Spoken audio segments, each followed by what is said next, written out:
베개를 이리 놓았다 저리 놓았다 엎치락 뒤치락 하고 있습니다. 아무리 해도 편치가 않습니다. 모든 사람들은 잠을 깊이 자고 있습니다. 당신의 와이프도 옆에서 조그맣게 코를 골며 깊이 자고 있습니다. 모두 고난잠을 자고 있지만 정작 나는 잠을 잘 수가 없습니다. 새벽 2시 반입니다. 6시간 후에 있는 새로운 일터에서 일을 하게 됩니다. 새로운 삶을, 새로운 하나의 챕터를 열게 됩니다. 인생의 새로운 막을 올리는 것입니다. 처음으로 시작하는 풋내기 사원으로 일을 하게 됩니다. 일하는 시간도 짧지가 않죠. 또 옆에 일하는 사람하고 경쟁도 그렇게 만만하지 않는 그러한 상태에 있습니다. 당신은 23살 먹은 신참 사원입니다. 얼마 전에 대학을 나왔습니다. 아니, 당신은 33살 먹은 2 아이를 가진 남편입니다. 아니, 당신은 43살 먹은 얼마 전에 경기가 나빠지면서 잡에서 파이어 당한, 레이업 당한 사람입니다. 당신은 53살 된 지금 다시 시작하기에는 조금 힘들어진 그러한 사람입니다. 당신은 63세가 된 나의 은퇴의 계획은 어떻게 되었을까 하는 걱정하는 그러한 사람입니다. 당신은 73살이 된 내가 가지고 있는 은퇴 계획으로 준비한 모든 돈으로 내가 앞으로 다 잘 살 수 있을까 하는 걱정하는 사람입니다. 당신은 83세의 사람입니다. 내가 앞으로 내가 남한테 폐를 끼치지 않고 나의 삶을 건강하게 맞이할 수 있을까 걱정하는 사람입니다. 이러한 걱정들이 마치 미국의 중동부에 불어오는 토네이도 폭풍과 같이 우리 마음을 침범하며 우리의 모든 것을 산산조각으로 만들며 하늘로 흩어버립니다. 3시 반이 되었습니다. 아직 잠을 잘 수가 없습니다. 4시가 되었습니다. 지금도 잠이 안 오네요. 방 안에 보이는 조그만 불빛 전 시계에서 전기시계에서 나오는 조그만 불입니다. 참으로 내 생애에 조그맣게 희미하게 보이는 희망이라고 할까요? 그러한 불빛을 의미하기도 합니다. 갑자기 새로운 걱정이 저의 마음을 강타합니다. 갑자기 목이 아픕니다. 너 이게 암이 아닐까 하고서 걱정을 합니다.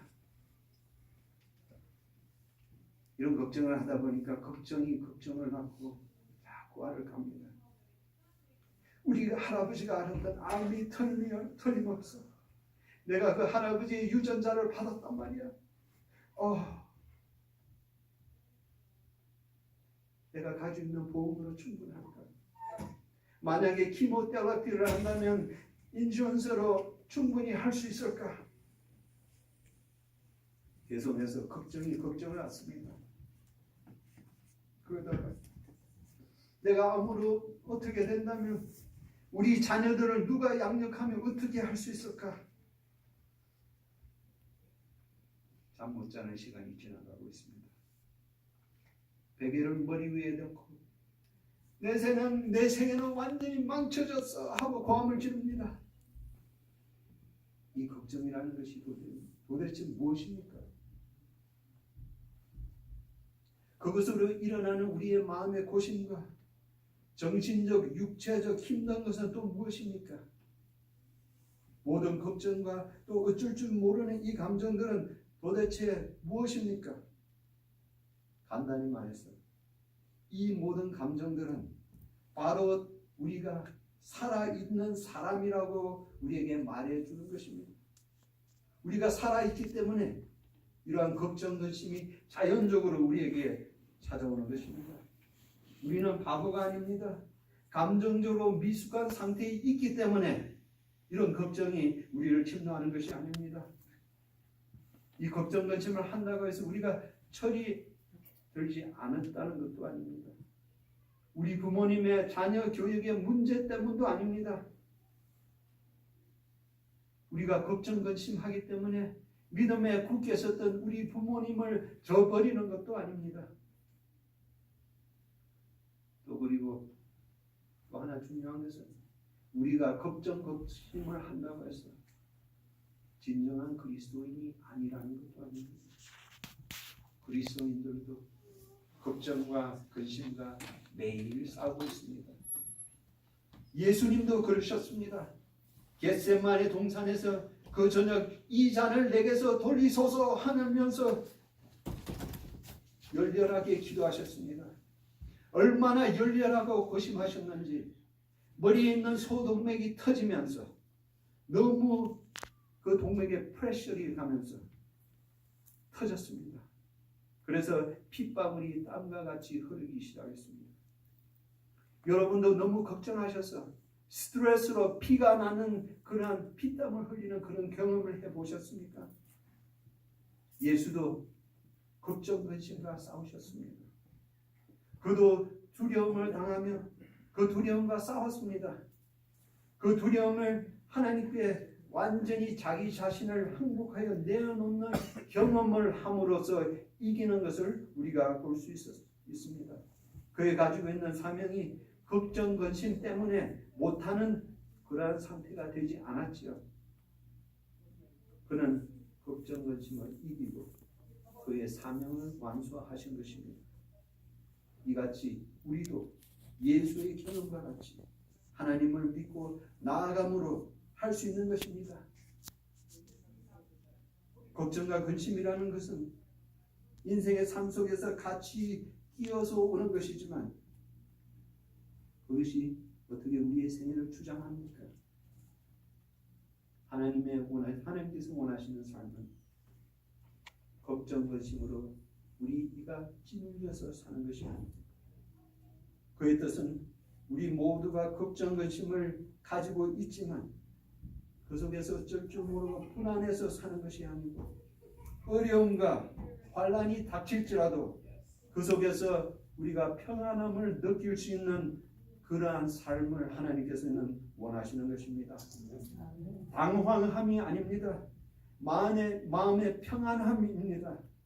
이 어려운 깊은 골짜기를 빠져나올 수 있는 길이 있습니다. 여기 하나님께서 사도 바울 선생을 통해서 우리가 빠져나올 수 있는 지도를 보여주셨습니다. 빌립보서 4장 4절로 8절에 있는 말씀입니다. 저는 이 말씀을 듣고요 얼마나 기뻤던지요. 당장 밖으로 나갔어요. 밤이 캄캄한 밤에 이 플래시라이트를 하나 들고요. 이걸 다 써가지고 모여오면서 1시간을 먹게 됐어요. 그리고 4장 4절로 8절에 있는 말씀을 여러분께서 한번 들어보시기 바랍니다. 주 안에서 항상 기뻐하라. 내가 다시 말하노니 기뻐하라. 너희 관용을 모든 사람에게 알게 하라. 주께서 가까우시니라. 아무것도 염려하지 말고 다만 모든 일에 기도와 간구로 너희 구할 것을 감사함으로 하나님께 아뢰라. 그리하면 모든 지각에 뛰어난 하나님의 평강이 그리스도 예수 안에서 너희 마음과 생각을 지키시리라. 끝으로 형제들아, 무엇이든지 참되며 무엇이든지 경건하며 무엇이든지 옳으며 무엇이든지 정결하며 무엇이든지 사랑받을 만하며 무엇이든지 칭찬받을 만한 무슨 덕이 있든지 무슨 기름이 있든지 이것들을 생각하라. 이것은 참으로 이 세상에서 오늘날 우리가 살아가는 가장 적합한 말씀입니다. 여기 안에서 조금 더 깊이 연구하도록 하겠습니다. 한 정신과 의사는 말하기를 오늘날 어린 아이들의 정신 상태가 1950년대 정신병자 수용소에 있던 환자들의 상태와 같다고 합니다. 얘들이 옛날보다 더 많은 장난감이 있고 일렉트로닉 게임에다가 여러 가지 오락기구들이 있고 더 많은 오프라 재정적으로 풍부하지만 그들이 대학에 들어갈 때 많은 대학생들이 정상이 아닌 그러한 스트레스를 느낀다고 합니다. 그래서 대학에 있는 아이들이 약을 하는 애들이 많지요. 그래서 어떤 의사는 말하기를 우리가 책에서 보면 그 책에서 나오는 모든 병명의 반 이상이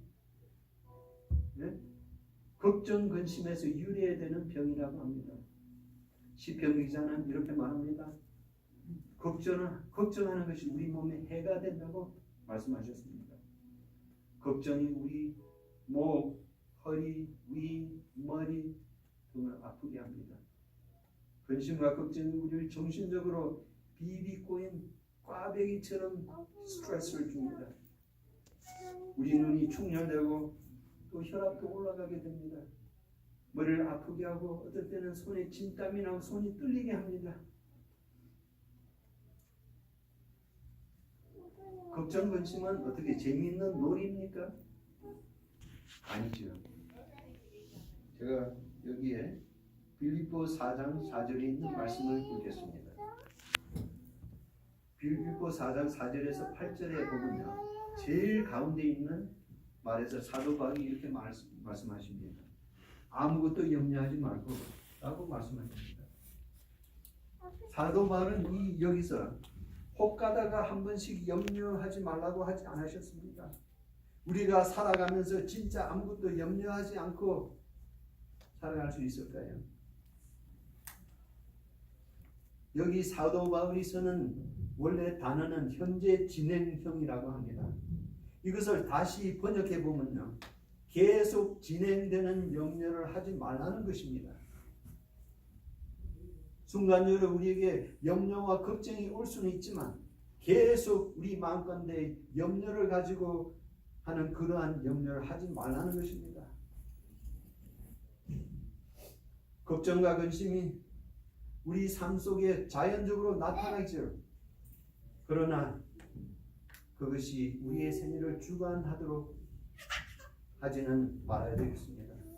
그러면 우리가 어떻게 마음속에 걱정, 근심이 올 때 이것을 컨트롤할 수 있을까요? 여기 사도 바울의 말씀 중에 우리가 비결을 찾을 수 있습니다. 여기 4가지 방법이 있는데요. 보니까 영어로 하면 calm이라고 그랬죠. 평안하다 이런 말이 있죠. calm 하면 C-A-L-M이죠. 먼저 C는 celebrate God's goodness, 하나님의 선하심을 찬양하는 것입니다. 그 다음에 A는 ask God for help, 하나님께 도움을 구하는 것입니다. L, leave your concerns with God, 우리의 걱정 근심을 주님 앞에 놓는 것입니다. 그 다음에 M, meditate God's goodness, 하나님의 선하심을 우리가 명상하라, 생각하는 것입니다. 먼저 처음에 celebrate God's goodness, 하나님의 선하심을 찬양하는 것에 관해서 조금 이야기하겠습니다. 성경에 말씀하시죠. 주 안에서 항상 기뻐하라. 내가 다시 말하노니 기뻐하라. 여기 바울 목사는 설교를 하면서 강조를 하면서 말하고 있습니다. 주 안에서 항상 기뻐하라. 아무 것이 못 들었지요. 내가 다시 말하노니 기뻐하라 고 말씀하십니다. 그러나 바울은 이 말씀을 어디서 쓰는 줄 여러분 알고 계십니까?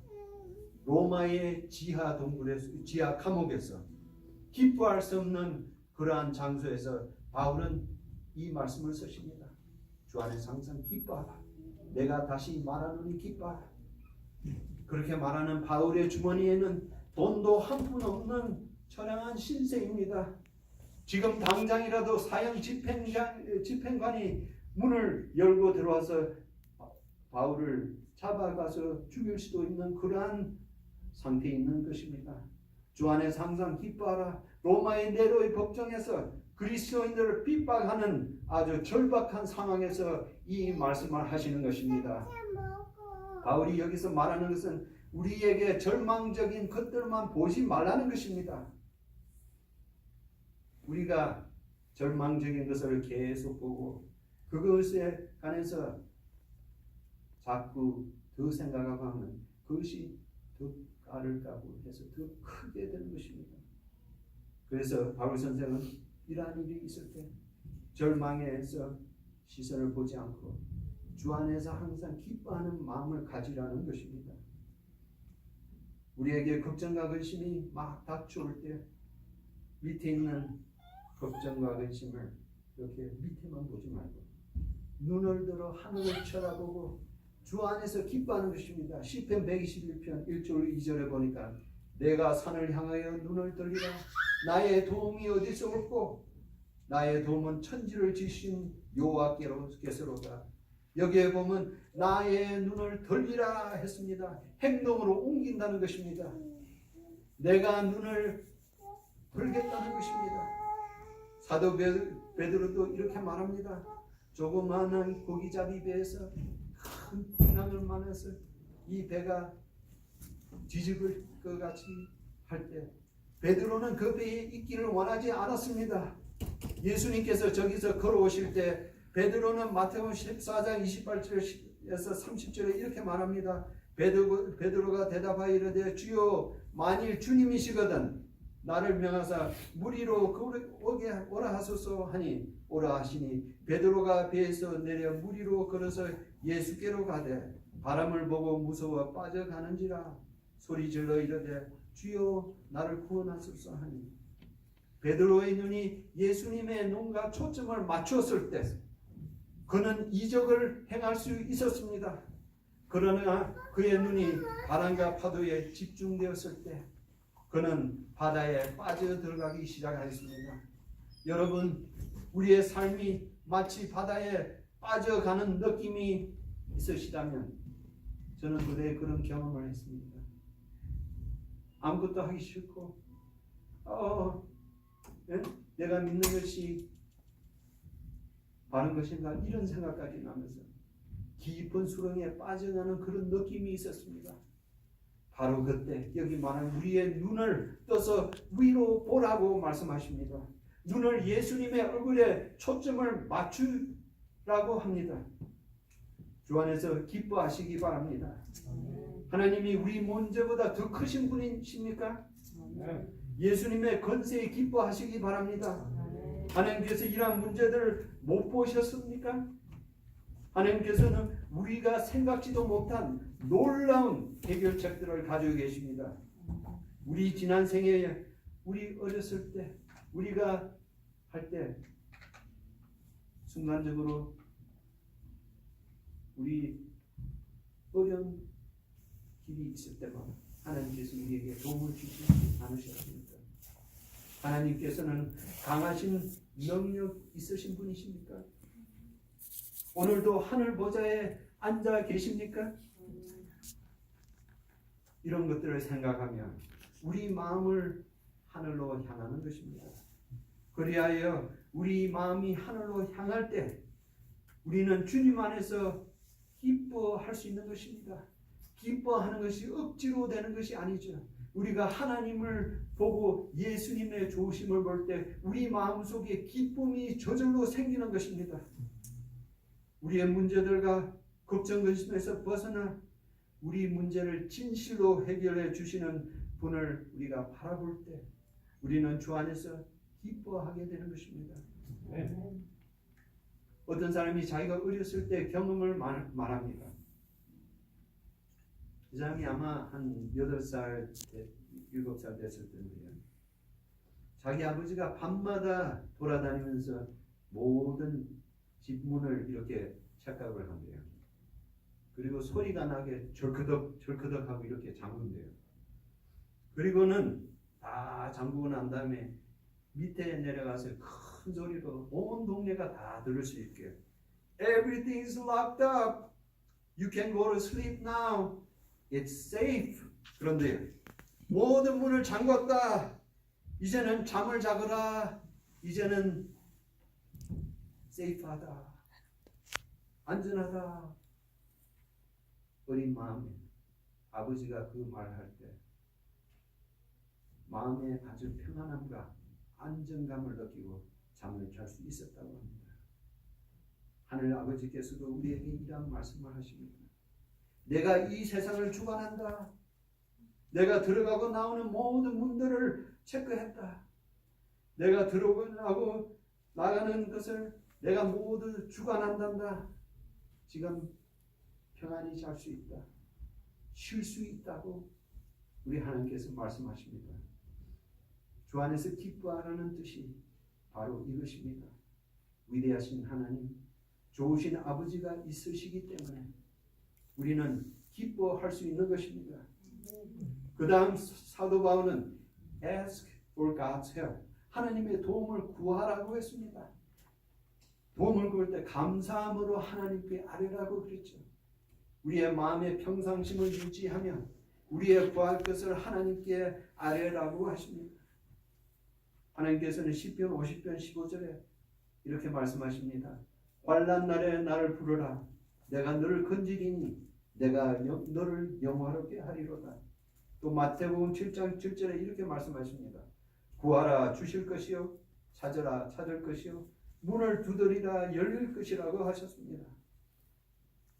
평화로 가는 길은 항상 기도로 쌓여져 있습니다. 그렇기 때문에 마귀는 우리가 기도하는 것을 원치 않습니다. Path to peace is always paved with our prayers. 평화로 가는 길은 기도로서 쌓여 있다고 했습니다. 하나님께서 우리를 구원해 주신다고 하지 않으셨습니까? 사망의 음침한 골짜기를 같이 하신다고 하지 않으셨습니까? 우리와 같이 물리를 걸어가시겠다고 하지 않으셨습니까? 위험할 때 도와주신다고 하셨죠. 하면서 우리는 계속 열렬히 기도하는 것입니다. 지난번 우리 건강전도회 할 때 저는 이 말씀을 듣고 당장 이것도 적었어요. 그래서 제가 항상 하루에 10,000보 이상 걷는 게 거리거든요. 그래서 어떨 때는 하면 4,000보밖에 못했어요. 6,000보를 하려면 한 그전 2마일 3마일을 걸어야 돼요.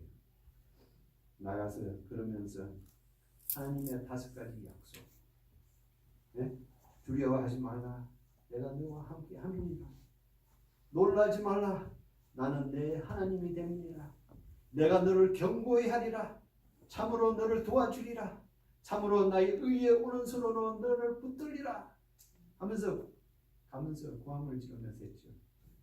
하나님, 나와 함께 하신다고 했죠. 나의 하나님이 되신다고 하셨죠.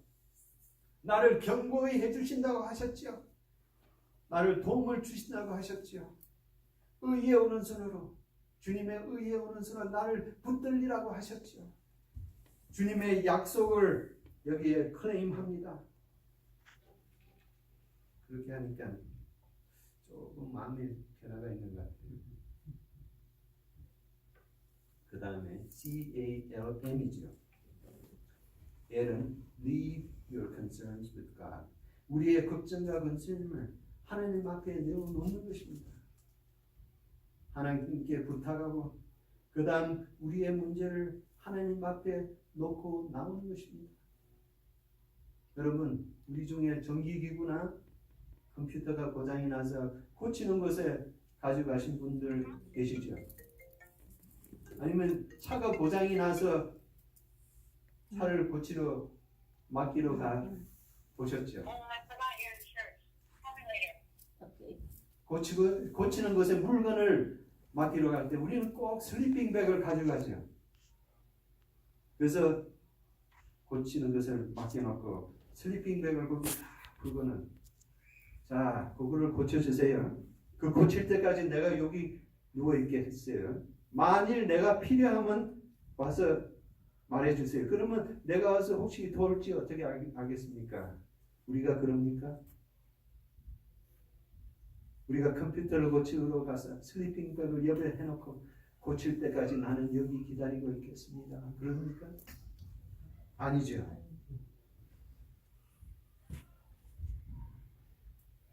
우리는 가지고 있는 그것을 무조건 맡기고 우리에게 근심과 걱정을 하나님께 맡기라는 우리 하나님께 하늘 아버지께 완전히 드리고 하나님께서 알아서 모든 것을 고쳐주세요 하고 우리는 돌아와서 마음의 평안을 얻을 수 있는 것입니다.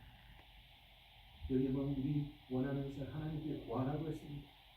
만약 아침에 8시에 인터뷰가 있다면 그것을 구체적으로 요구하는 것입니다. 하나님, 나는 항상 인터뷰를 할 때 어떨 때는 할 말을 잊어버립니다. 하나님, 말이 생각나게 해주세요. 그리고 인터뷰하는 그 사람의 마음을 감동시켜 주세요.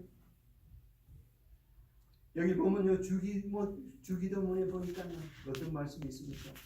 우리에게 일용할 양식을 주옵시고 그런 말이 있죠. 오늘 필요한 것들을 주님 공급해 주세요 하는 것입니다. 아침을 지나고 있는데 우리 마음가운데 걱정이 다시 떠오르면 아니 나는 이 걱정과 근심을 고쳐주는 그 장소에 놔두고 왔습니다. 고치시는 엑스퍼트가 지금 고치시고 있어요. 나는 하나님을 완전히 믿어. 이렇게 할 때 우리는 속에서 기뻐할 수 있는 것입니다.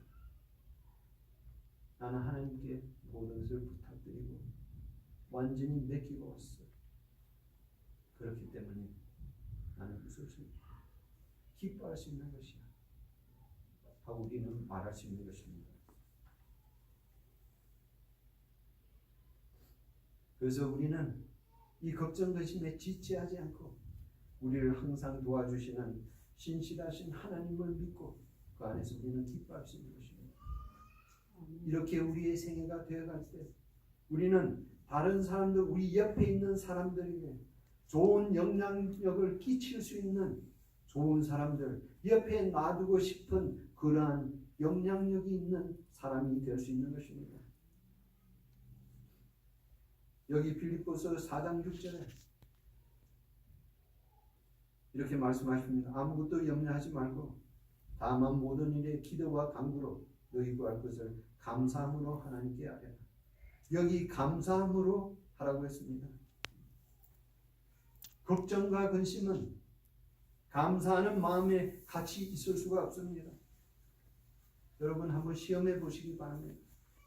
걱정과 근심이 있을 때 하나님께서 우리의 생애에 주신 감사한 것을 생각해 보시기 바랍니다. 하나님 감사합니다. 이러이러한 일을 해주신 은혜를 감사합니다 하고 할 때 우리 속에 있는 걱정과 근심이 같이 있을 수 없다고 했습니다. 어떤 목사님이 목회를 하시는데요, 많은 신자들이 와서 목사님하고 카운셀링 하기를 원한다고 합니다. 왜냐하면 우리 마음가운데 이런 걱정 근심이 있습니다 하면서 목사님한테 와서 카운셀링을 하기를 원한다고 합니다. 그때 목사님은 종이 한 장과 펜을 주면서 여기에 하나님께 감사하다고 느끼는 것을 10가지를 적어보시오 한다고 합니다.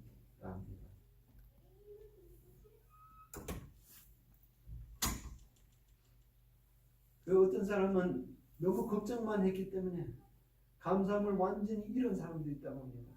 그래서 그분들한테 일깨워주면서 이러이러한 일이 감사하지 않습니까? 들어보니 그러네요. 그러면서 이 사람들이 글을 쓰기 시작하는데 옆에서 가만히 보면 미소가 슬며시 흘러나오는 것을 볼 수 있다고 합니다. 여러분 마음 가운데, 그러면서 이 목사님이 하시면서 여러분 마음 가운데 감사함이 있을 때 걱정과 근심은 자리를 찾지 못한다고 합니다. 우리가 감사함으로 가득 찰 때 하나님께 대한 저절로 우러나오는 그러한 찬양을 할 수 있게 되는 것입니다. 어떤 사람의 친구가 있었습니다. 78세 된 은퇴한 치과의사라고 그래요. 그래서 이 친구하고 항상 나가서 골프도 치고 하는데요, 같이 골프를 치면 젊은 사람보다 더 잘 친다고 합니다. 그런데 이분을 만나본 모든 사람이 저 사람은 어떻게 즐겁고 행복하게 보이나. 항상 웃으면서 남을 위할 때 남한테 도움이 되는 말을 하고 그런 사람이었습니다. 그러나 그것만 보면 그 사람의 상태가 얼마나 어렵고 하는지를 잘 모를 것입니다. 그는 지난 18년 동안 와이프가 파킨슨스 디지즈로 해가지고 자기가 이때까지 은퇴하면 이러이러한 재밌는 여행과 이러이러한 일들을 하겠다 하는 것을 다 접어두고 수십 번을 병원으로 왔다 갔다 하면서 와이프를 테이크하면서 약을 먹이는 처지에 있는 사람이었습니다. 힘든 상태에 있는 사람입니다. 그래서 그 사람